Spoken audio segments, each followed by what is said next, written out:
You start your search in the Ville, where you find her name on the monument listing famous African Americans who had lived here. In the 20th century, this had become, in segregated St. Louis, a cultural and educational center for the black community. But Annie Malone wasn't so much shaped by the Ville as much as it was shaped by her. In 1917, she built the Poro College building, the headquarters of her black hair and beauty care empire, which had tens of thousands of sales agents around the country, even the world. It was a business that made her a millionaire. Although the business and the building are long gone, there is now an Annie Malone Drive, and the Annie Malone Children and Family Center, which sponsors the annual Annie Malone Parade.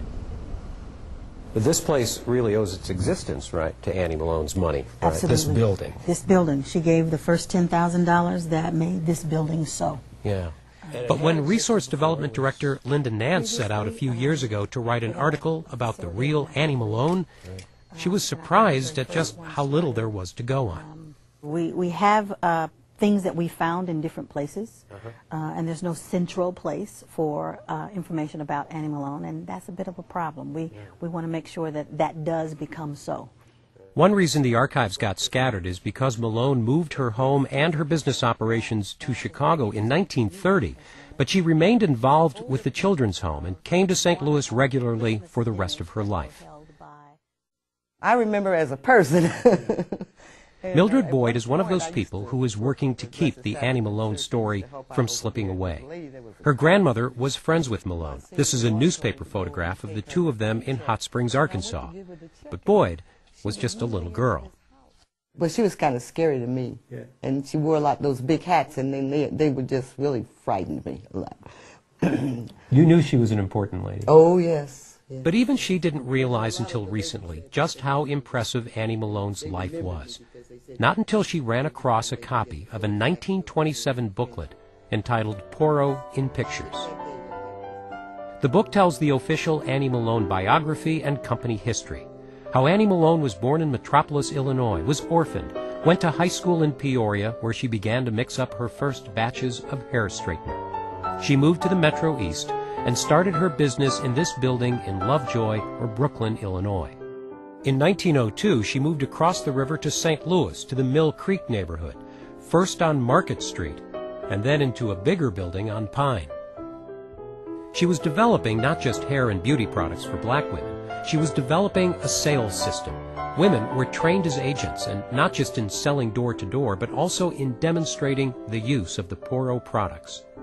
The business was so successful that Malone built, at the cost of $500,000, her new Poro Beauty College in the Ville, at the time just the up-and-coming African-American neighborhood. She was a force here in the Ville neighborhood. She helped to make sure that there were paved roads. She was very, very instrumental in making sure her community grew, and that was a really important thing for me. Community developer, definitely she was. Community supporter, definitely she was. And I think that speaks to the kind of spirit she personally had. I also thought that it was very interesting that tornado, and I believe 27, very, very devastating tornado for which the Poro College became a rescue center.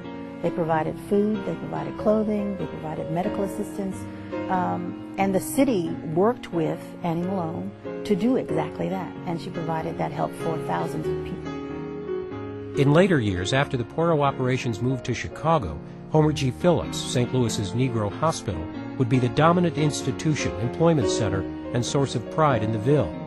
Homer G. opened in 1937. Poro College had opened here 20 years before, employing, according to one source, 175 people, many in jobs that African Americans could have never gotten downtown. So we had a monstrous operations. And that's the part that I want other people to know about, that it wasn't just about hair, it was about a lot of things that went on in there. I think about all the jobs. She had a sewing room where they made the uniforms for not only the employees in the building, but they made the uniforms for the college students that came in to learn cosmetology.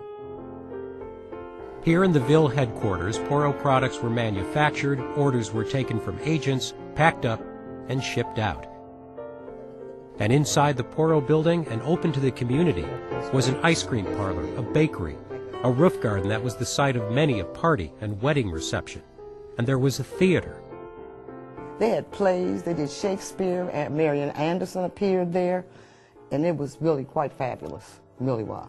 And then after Poro moved out? The Amethyst Theater took it. Right. Mm-hmm. And you went there? You oh, yeah. Yeah. Oh, yeah.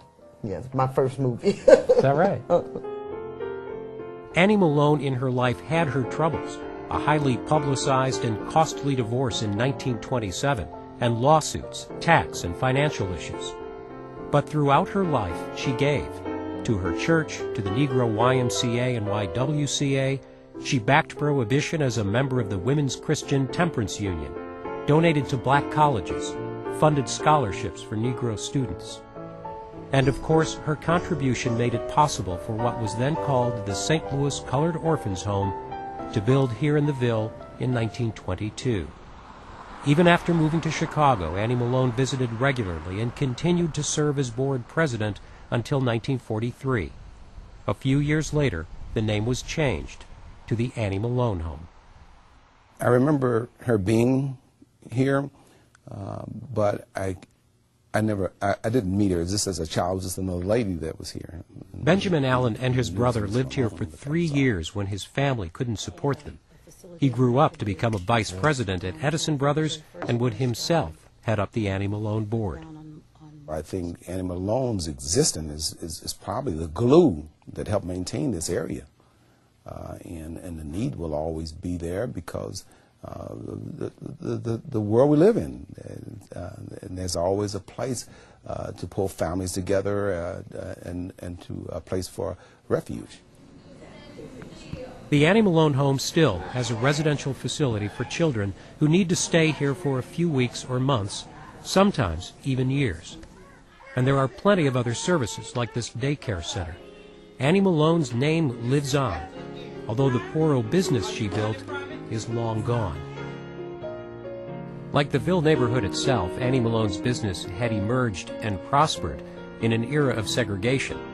As changes came, bigger national companies began to market their products to African American women. Yet still for many years, aging Poro agents would get together like sorority sisters, because for many of them, being a Poro agent had been more than just a job. The Poro concept was one to try to empower women. Her original philosophy was to talk to each and every woman and encourage them to find their own inner beauty. She congratulated the people who were Poro agents of hers by encouraging them to buy property, to make investments in organizations. She encouraged them to buy bonds and things to help their communities grow. So I think she was a real force behind community development, if you will. In May 1957, the week Rosa Parks was coming to St. Louis to talk about the Montgomery bus boycott, Annie Malone passed away in Chicago at the age of 87. The papers here noted her wealth and her philanthropy. Once they said she was the richest Negro in St. Louis, one of the first in the city to own a Rolls-Royce. Rags to riches, a real Cinderella story, one said. Today, though, there are those who want people to know that this was no fairy tale castle, and that Annie Malone was much more than just a name.